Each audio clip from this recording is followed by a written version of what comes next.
Hindi baga ito ang anak ng karpintero? Hindi baga ang kanyang ina ay si Maria at ang kanyang mga kapatid ay sina Santiago, Jose, Simon at Judas? At hindi baga ang kanyang mga kapatid na babae ay nangangaririto sa ating lahat? So ano ito? Kapatid lang ito sa pananampalataya, hindi talaga kapatid sa laman. Ang pinaliwanag sa amin dyan, tawag dito, malapit na kamag-anak, maaring pinsan o mga ganon. Kasi hindi talaga siya yung kapatid sa biological. Kasi sa Parang tradition ng mga itinuring Hudyo. lang na kapatid. Oo, kasi may ibang talata, Kuya Robin, di ba, na pinapapunta ang Panginoong Hesus. Ando doon kasi yung kapatid niyang 500 na naghihintay. So, kung ituturing natin na kapatid niya sa na biological, yung 500 din, kapatid niya rin na biological yun. Nakalimutan ko lang yung talata eh. Okay lang. Pero alam ko may idea ka doon, di ba, na pinatawag ang Panginoong Hesus para harapin yung kapatid niyang 500. Ayun yung eksaktong nun eh. Tsaka Aaron, pakitanong na din, saan sa CCC, kung meron man, ang stand ninyo, walang kapatid sa laman, ang Panginoong Hesus, kung meron CCC number? Okay, sige. Noted yan, Kuya Robin. Salamat.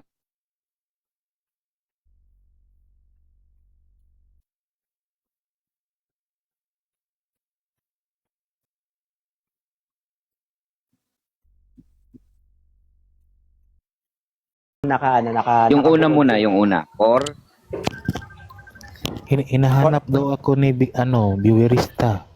496. Kailangan ko. Ay, ngayon mo na 496. papabasahin? Meron dito, Port. From the first formulation of her faith, the Church has confessed that Jesus was conceived solely by the power of the Holy Spirit in the womb of Virgin Mary, affirming also the corporeal aspect of this event. Jesus was conceived by the Holy Spirit without human seed. The Father of the Church sees in the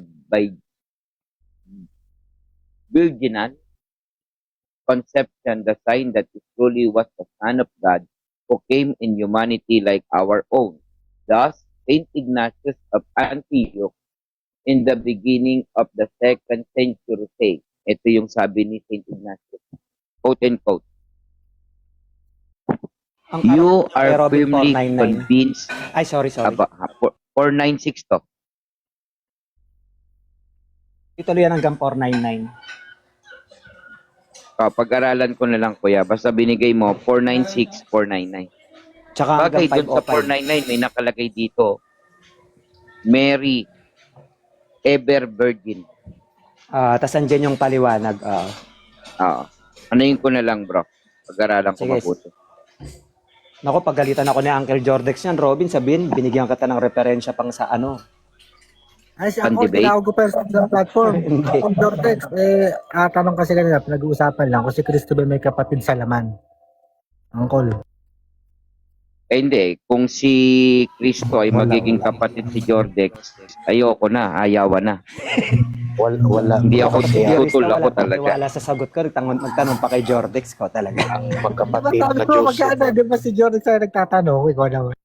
Hindi, ganito sagot ko. Confirm lang natin. Kapag ka si Jordex ang magiging kapatid sa laman ng Panginoong Jesucristo, ayawan na. Tutol ako. Ang layo. Okay. Ganito yun. Hindi naman adom yun ha, hindi adom. Ay, hindi adom yun. Wala naman ako, sabi ko, ayawan na. Ang layo. Wala ako sinabing ad home. Ano ba? Magsalita ba ako? Hindi. Sige, magsalita ka na. Yun na pag-usapan yun. Andun ako sa punto nakikinig ako doon. Tinawag ako ni Uncle Cristo. Walang kapatid sa laman si Cristo na literal na kanyang tinatawag nating flesh talaga na kiatay talaga tong. Rinig ba? May tumatawag kasi sa akin eh. Iba talaga pag sikat eh. Rinig, Uncle. Next thing ano mo na lang, paliwanag mo na lang na mas mainam. Baka ako na masyado ni Kuya Robin kanina sa paliwanag ko. Ay, saglit, may tatawag sa akin. Nako, maya na lang. Laging busy talaga si Jordan. Uncle Jordex, huwag kang magkakamali. Baka sabihin, magkaiba tayo ng sagot. Yari tayo kay Robin. Pero din, ay naman, mababasa naman sa CCC. Doon sa 499. Pero malinaw na sagot walang kapatid si Kristo sa laman. Sa aral natin yun. Sa aral natin yun, Bro Biorista. Kasi nga, meron tayong immaculate. Nakalimutan ko yung pinakatawag doon. Ang babangong tanong yan, ganito yung mga babangong tanong, Kuya Aaron. Ilang taon nagsama si Maria at si Jose? Sa taon na kanilang ipinagsama, hindi na ba sila nagkaroon ng anak? Nagsama lang sila dahil sa Kristo? Papayag ba si Jose na hindi man lang siya magkaanak kay Maria? Mga pwedeng bumangon na tanong, Aaron, Yun nga. Pero parang ang dali niya sagutin kasi tawag dito, after niyang, di ba, na naipanganak, parang wala na naging talata na mababasa si Pedro. So, may possibility na maaga siyang namatay kasi, di ba? Hindi, paano yung tagpo? Yung tagpo na naiwan si Kristo, nung bata pa si Kristo, iba naiwan siya? Anong naiwan? Naiwan siya sa templo. Sa templo? Oo. Di ba indication yun na hindi lang si Kristo ang iniintindi ni Maria at Jose? Kasi kung isa lang siyang anak, paano pa nila naiwan si Kristo? Ang layo na nang narating nila tapos bumalik ulit sila, di ba? Ang madaling sagot niyan, total Bible alone kayo, walang nakasulat, wala tayong wala tayong alam dun sa nangyari. Wala talagang anak na iba na si Maria. Kakain na ako, Uncle Jordex, ikaw muna. Yung tinutukoy kasi na Jose na meron pa siyang kapatid, anak yun ng kanyang kapatid na si Jose din. Jose yung pangalan ng kapatid ni Joseph. Tignan nyo kahit na i-google nyo ngayon, tignan nyo. Maagang nabao yung asawa ng kapatid ni Joseph na si Jose. Ngayon sa tradisyon ng Hudyo, ang mga anak niya na ikukupin ng sumunod na kapatid na lalaki. So kaya yung mga kapatid na lalaki na tinutukoy diyan, yan yung anak ng kapatid ni Joseph. Honest question, then honest answer. Dumating ba sa panahon ng Katolisismo na pinag-usapan yan sa konsilyo na ano ba talaga ang stand? Hindi yung panahon ngayon mga panahon pa ng mga early church father. Pinagtalunan ba yung concept na yan bago maging official stand at ilagay sa CCC na si Kristo ba talaga ay walang kapatid o meron? Tapos tsaka lang siya ginawang official. Kumbaga, ano ang history kung bakit na ilagay na official sa CCC na walang kapatid si Kristo sa laman? Meron ba meron ba kaming doktrina na may kapatid siya sa laman? Hindi ko alam. Ulitin ko yung tanong ko, Kuya Jordex, baka hindi mo lang nakuha yung tanong ko. Dumating ba yung panahon na bago i-declared ng CCC na si Kristo ay walang kapatid sa laman at mayroon namang iba na Catholic din or sa council din or mga kaparian din may kapatid si Kristo sa laman, hanggang sa nagkaroon ng dalawang kaisipan, ano ang naging resulta? Pinagdebatihan ba ito sa isang konsilyo bago hinatulan eto na stand natin? Meron bang ganong pagkakataon sa history ng church? Wala, kasi sa first century pa lang meron ng writings patungkol kay Kristo kung meron ba siyang kapatid. Hanggang umabot ito ng 2nd century, ng 3rd century, wala nang topic na may kapatid siya. Tignan mo yung writings niya, nasa 1st to 2nd lang. Walang debate nangyari. Are you sure? Nilaliman mo na ba yung... Yes bro, kasi may mababasa ko dito reference namin. Gusto mo makita? Pwede rin naman. So, mas maganda nga yun, may ipapakita ka. Ito, yun to sa tong aklat na ito. Kanino ba tong reference na to? Saan ba ito?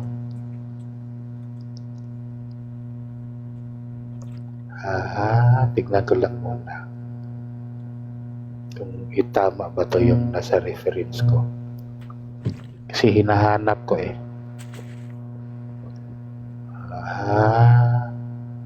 Sige, magsalita ka lang muna. Andito lang sa ano ko. Naka-half screen kasi ako eh. Hindi to Google ha. Baka sabihin mo Google to. Hindi to Google. Meron talaga ako niyan. Hinahanap ko. Ang dami eh. Si Robin, meron CCC. Ayun, aklat. Hindi, nakasulat ba sa CCC yun? Idol Jordex? Nasa nasa mga books. Ano yun? Ba't ganyan yung ano? Parang ka nag, ano dyan, welding. Hindi sa yan, sa electric fan ko yan. Ito na lang, Jordex, bigyan kita ng idea. Yes. Idea lang ito, Kuya Aaron. Hanapin ninyo ang naging bahagi sa kasaysayan ng Katolik ni Helvidius. Helvidius ng 380 AD at ni Jerome tungkol dyan sa pagkakaroon ng kapatid ni Kristo o anak ni Maria.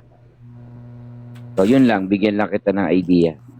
Helvidius. Ano ang kinalaman ni Helvidius sa aral ng Catholic ukol kay Maria? 380 Kita AD. ko na bro, kita ko na Eusebius. Ito, Eusebius Church History 3-2. Jordex, masakit sa tenga mo yung ano, parang mababasag yung tenga ko. Okay na? Hello? Alam mo, nagcha-charge siya ng cellphone. Kaya, nag-ano. Baka nagcha-charge Pakita mo. Pakita mo, first century pa lang ay stand na ng Catholic na walang kapatid sa laman si Kristo. Pwede magtanong?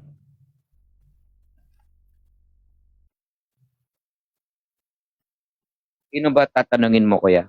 Yung about dun sa topic, yung mga Katoliko. Kasi Andyan di si ba Jordex at si Aaron.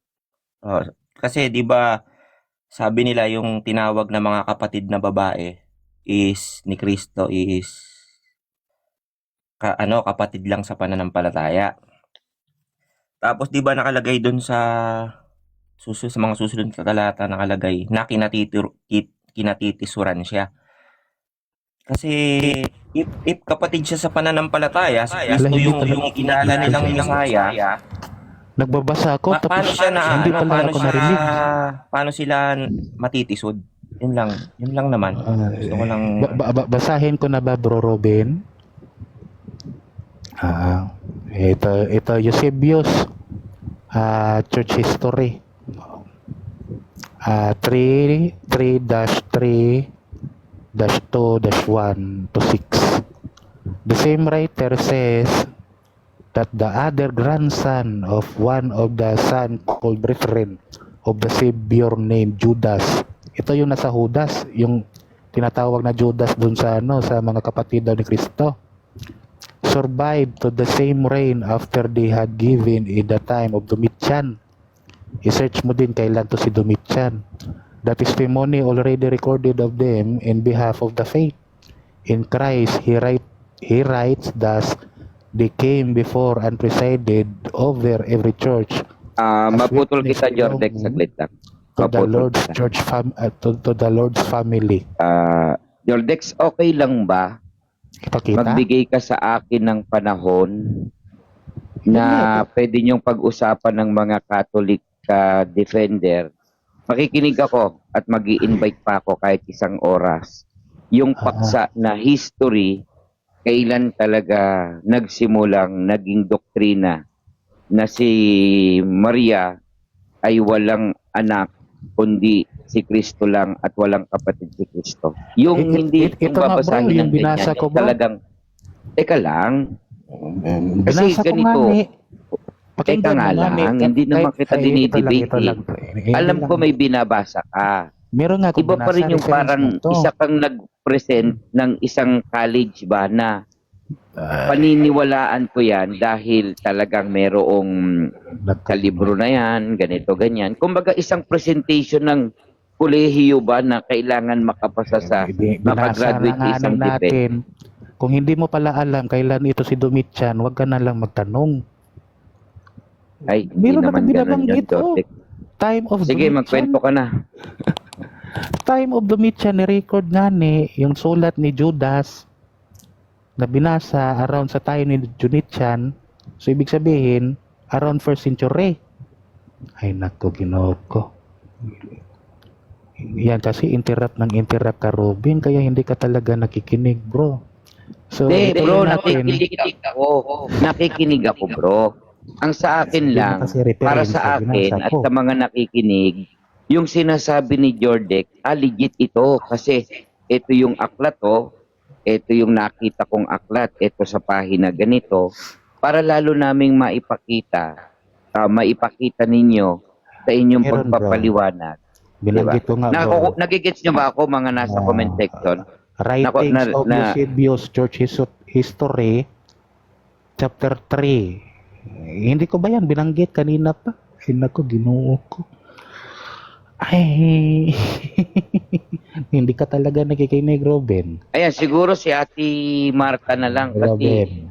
usap kayo, bro. Hindi, ang sinasabi ko, willing akong makinig. Hindi naman ako willing makipagdebate sa'yo, Jordex. Kasi bro, Alam ko naman kapag binasa ko na ka-debate, nga ni- hindi naman kita kalibel eh. Ang sinasabi ko lang, binasa na nga history. ko.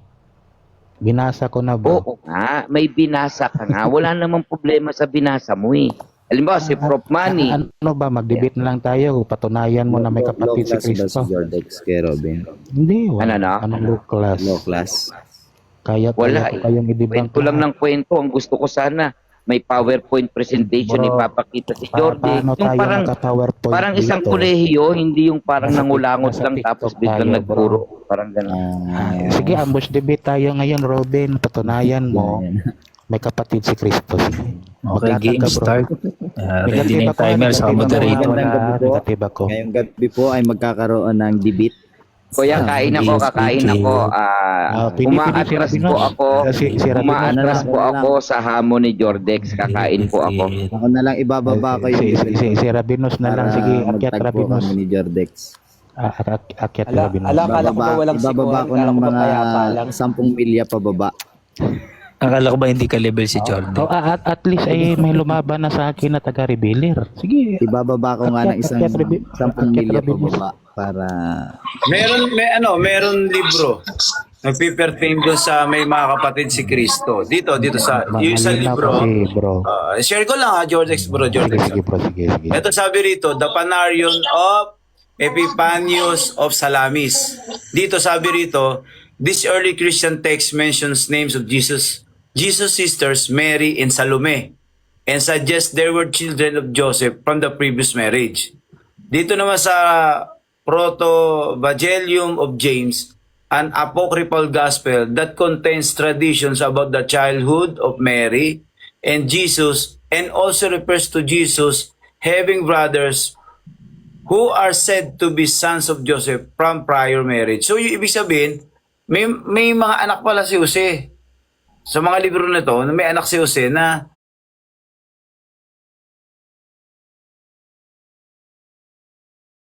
hindi kay Maria.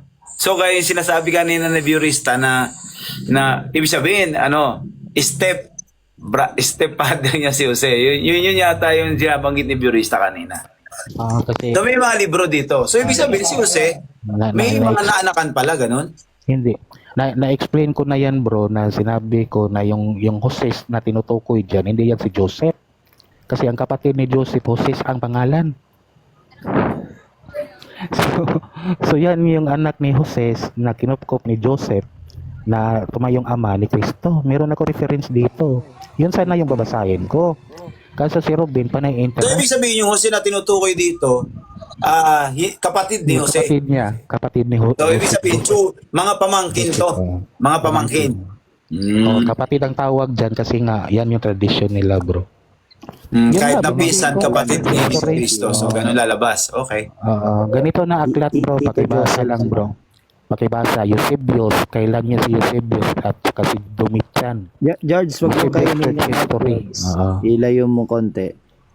Okay. Eusebius Medyo Church History, masapasunig eh. chapter 3. Basahin nyo lang yan. Thank you. Balik na ako sa kay Numin na. Mag-mute mo na ako. Bira ka naman, George. Sinabi ko lang na wag mong kainin yung mic. Iwan mo na kami. Bira ka naman. Pero may nabasa kasi ako about Eusebius. Sabi sa about kay Eusebius, Eusebius is a big liar Christian historian. Yun ang nabasa ko about Eusebius. Kasi nga, si Eusebius is may bahid politika. Kasi siya yung kanang kamay ng emperador nun ni Constantine. So, lahat ng isusulat ni Eusebius is, syempre, papabor sa current or previous na namumuno during that time. So, sabi nung kanyang umano sa kanya, Eusebius is a liar Christian historian. Yun ang sinabi. Search nyo. Di pala credible. Oh, parang lumalabas na gano'n. Kasi may bahid political nga. Gaya nga ng sinabi ng Orthodox, kaya humiwalay sila kasi nabahiran ng politika yung Romans. Yun lang naman nabasa ko, hindi ko sinabing ano sa akin galing yun. Nakasulat, search nyo. Makikita nyo naman yan. Early church father, di ba si Eusebio? Tama ba? Ba siya yung best, siya nga sinasabi na biyasa sa libro ni Juan, sa Johannine, comma ba tawag yun? Correct me if I'm wrong. Gospel of John, di ba siya nga yung biyasa ron? Si Eusebius. Yan, shoutout sa 34 million viewers natin. Wala bang debate ngayon? Parang mayroon yata. Mamaya pa ata kumakain pa si Robin. May nagkukwento lang naman kami rito. Tagal mo Ba't kami? nawala.